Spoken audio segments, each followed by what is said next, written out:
ఒక ఫ్యామిలీ అంతా ఒక క్రష్ మూమెంట్లోకి వెళ్తుంది. అదే పవన్ కళ్యాణ్ గారి ఫ్యామిలీలో కూడా జరిగింది.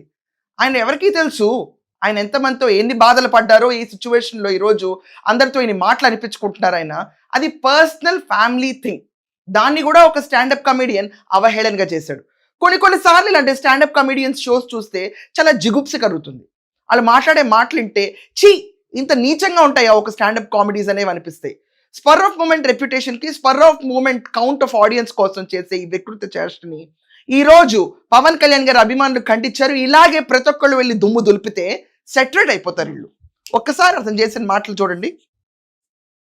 450 కోట్లు ఇన్ని సంవత్సరాలు పనిచేసిన తర్వాత Ram Charan made RRR. Upasna's net worth at the time of marriage was 2,500 crores. And Upasna వాళ్ళ తాతయ్య owns Apollo. Their market cap value 75,000 crores.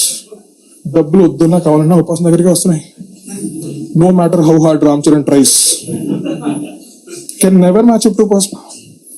I am not calling Ram Charan a Badako.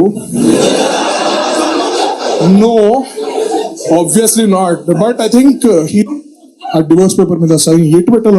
I'm not calling Ram Charan బాడుకో ఏంటి? అసలు ఏం మాట్లాడుతున్నావు నువ్వు?